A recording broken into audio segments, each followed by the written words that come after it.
Pegar um livro de cenário e unir ele ao sistema de RPG é algo comum. Você pode jogar, por exemplo, o cenário de Forgotten Realms utilizando as regras de D&D, claro, mas também poderia combinar esse mundo com outro livro de regras, como Dungeon World, DCC ou mesmo Savage Worlds. Outras vezes o jogo já traz isso tudo junto, apresenta seu universo e um conjunto de regras que combinam bem com ele.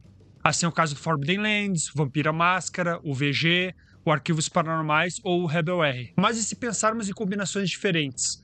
Pegar um jogo que tem algumas regras ou propostas específicas que parecem combinar com um determinado cenário e fazer um mix dos dois juntos. Jogar uma aventura ou campanha tirando o melhor que cada um deles tem a oferecer. Ou mais ainda, chegando a um terceiro resultado, que é a soma ou a combinação desses jogos. Eu sou Matheus Chamati e hoje vamos falar sobre combinar jogos de RPG.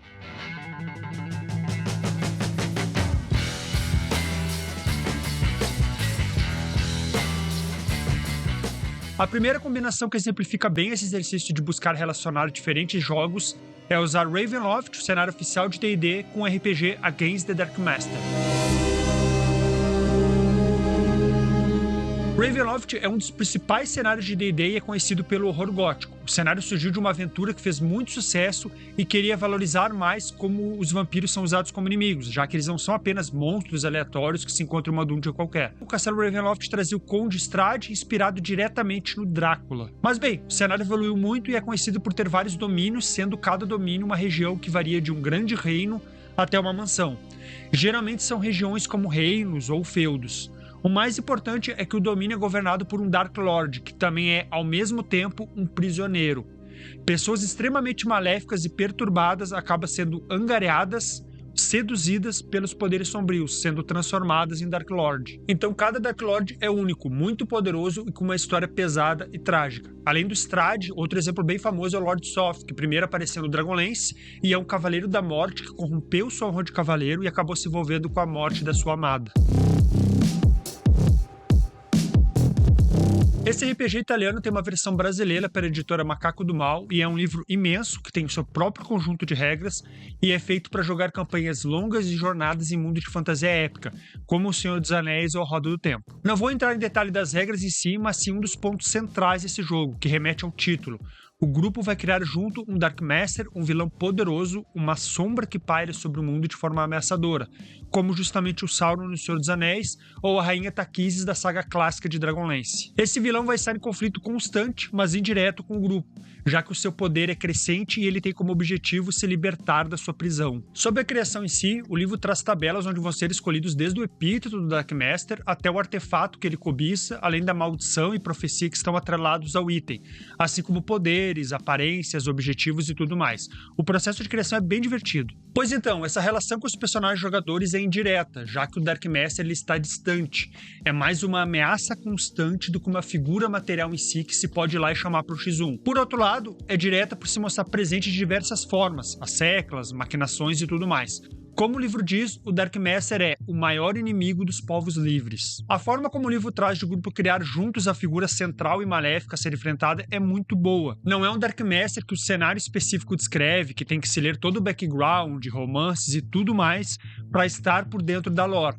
Pelo contrário, pode ser colocado em um cenário existente, publicado ou caseiro, ou mesmo um cenário genérico que vai sendo construído aí ao longo da campanha. O Dark Master, na proposta desse jogo, é um conceito que vai ser detalhado por mestre e jogadores juntos. Como o livro diz, a identidade do Dark Master é deixada inteiramente para o grupo e deve ser adaptada ao mundo em que você está jogando. Em uma campanha, os heróis podem lutar contra as maquinações da Rainha Bruxa, enquanto em outra, o Dark Master pode ser representado pelo Senhor de Sangue e suas hordas devastadoras. O que penso ser uma possível combinação interessante é jogar uma campanha de Ravenloft, mas o grupo criar conjuntamente um Dark Lord, um Lorde sombrio que governa um domínio. Ele seria o vilão central da campanha, com um objetivo concreto e tudo mais. Ou seja, seria pegar o cenário já existente de Ravenloft, que tem uma identidade bem própria, mas trazer uma nova dinâmica para o jogo com a criação conjunta do grupo. Ao invés do Dark Lord ser algo passivo para os jogadores, algo que eles vão desvelando aí ao longo da campanha, como se o Dark Lord fosse uma parte do cenário, do ambiente que vai se explorando, seria algo diferente, algo que tem um aspecto de jogo mesmo, lúdico, criado pelo grupo. Para quem conhece o Ravenloft, talvez ache essa ideia fechada demais para uma campanha. Pode acabar restringindo então a um domínio ao invés de tantos outros existentes em Ravenloft. Mas se pegar um domínio dos grandes seria totalmente possível, e além disso eu acho que o isolamento de cada domínio, devido às brumas, é um dos aspectos do cenário, também justificaria isso. Outro ponto é que a lore de Ravenloft é rica e muito bem detalhada, tanto em publicações oficiais, como por exemplo Domínios do Medo, do AD&D, ou o cenário de campanha, então da terceira edição, quanto em materiais não oficiais. Então nesse caso daria para o grupo pegar um domínio existente que eles gostam e inventar um novo Dark Lord que combinaria com esse domínio. Ou seja, um novo indivíduo acabou de se tornar senhor daquele domínio, seria um Dark Lord que não é oficial da lore de Ravenloft, mas criado pelo grupo. O que seria aproveitado da lore seria todo o restante do domínio até ali, mudando apenas coisas que possam ter mudado com esse novo Dark Lord, que teria um efeito dessa mudança. Outra opção é criar um Dark Lord também usando a criação conjunta do Against the Dark Master, mas fazer com que ele é o senhor do domínio há mais tempo. Assim, o grupo não precisaria inventar uma história de como o Dark Lord oficial do cenário foi substituído por esse, nem nada desse tipo. Por exemplo, o grupo quer jogar na Baróvia e cria um novo Dark Lord que pensam combinar com esse domínio, alguém que será um nobre. Ele não precisaria ter vindo após o Conde Strahd, seria simplesmente como se a Baróvia tivesse esse Dark Lord há muito tempo. Esse tipo de retcon é sempre delicado, ainda mais em Ravenloft, que as histórias do cenário elas são muito ligadas a acontecimentos pessoais, a tragédias, mas ainda assim é possível. Um ponto de cuidado também é que a criação do Dark Master traz que ele está aos poucos se libertando, e uma vez totalmente livre, ele teria poderes imensos.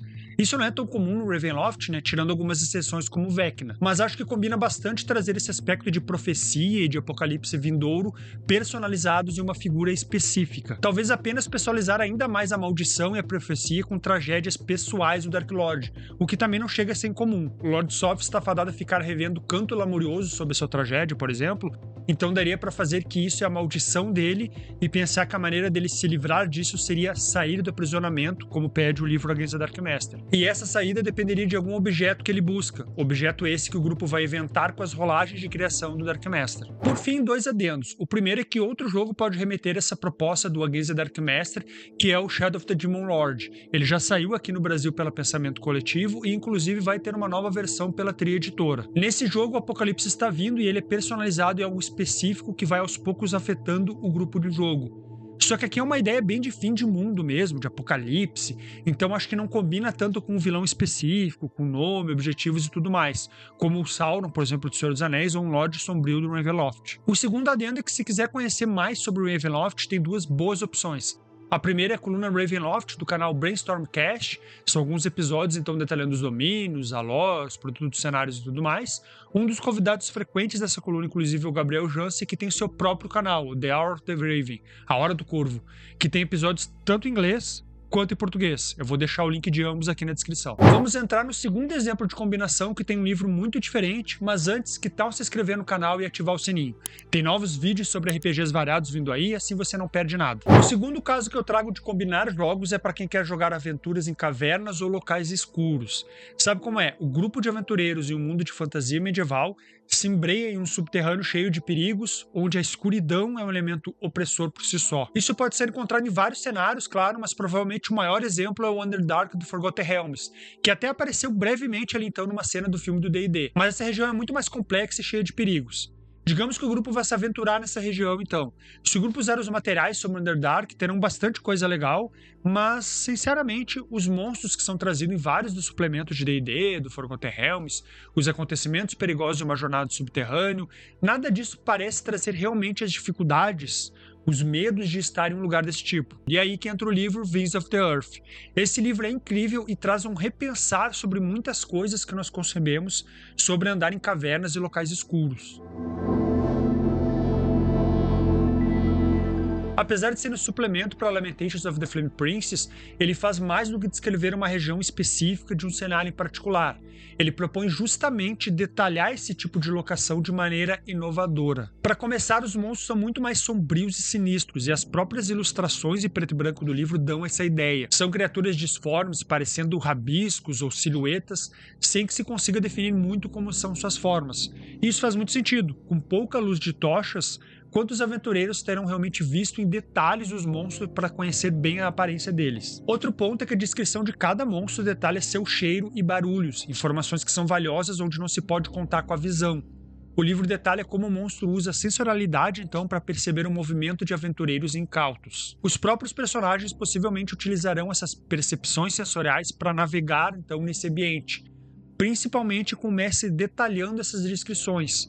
Mas olha como o livro vai além do óbvio. O monstro mímico é um dos mais clássicos do D&D. É uma criatura que se metamorfoseia então em um objeto comum para atacar de surpresa alguém curioso. Imagina se esse monstro faz algo parecido, mas com sons. Ou seja, uma criatura poderia mimetizar som de água corrente ou até de alguém pedindo ajuda, somente para atrair aventureiros e atacá-los. Outro ponto interessante do livro é a dificuldade de localização. Afinal, não há ponto de referência em um local completamente escuro. Nada de estrelas, principalmente. Mas mesmo em locais, então, onde o grupo já passou, eles vão parecer muitos uns com os outros, além de que cavernas têm muitos espaços apertados, em que podem viver talvez alguns animais ou criaturas pequenas, mas são praticamente inacessíveis para criaturas de tamanho humano. No Winds of the Earth não há mapas pré-concebidos, mas dados são rolados gerando caminhos sinuosos em várias direções, até para cima. Essa geração aleatória ajuda a criar uma atmosfera de confusão nos jogadores e também de claustrofobia.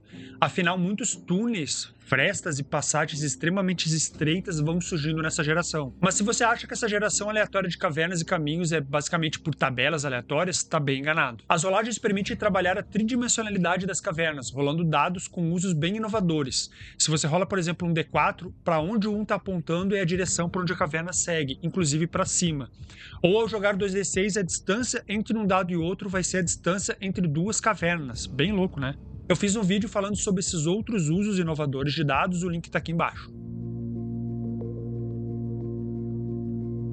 A ideia aqui é combinar o material rico que existe sobre o Underdark, a região de Forgotten Realms que tem reinos anões, cidades de devoradores de mentes, portos escravocratas e muitos monstros perigosos. Só que a jornada, a exploração seria pautada pelas estruturas do Winds of the Earth, que ajudaria muito a tirar o aspecto do Underdark ser como uma dungeon qualquer, mas no escuro. Seria quase como um point crawl, mas se o grupo quer chegar a uma cidadela subterrânea específica, quando chegarem lá, haverá toda a riqueza de detalhes que o cenário de Forgotten Realms, do Underdark, descreve. Mas o grupo teria uma leve noção de qual é a direção que a cidadela está, e para navegar até lá, eles vão ter que andar por cavernas subterrâneas, ir explorando essa região que mata tantos exploradores incautos. Um adendo, outra combinação que viria bem com o Underdark e regiões subterrâneas variadas é o Shadowdark, claro.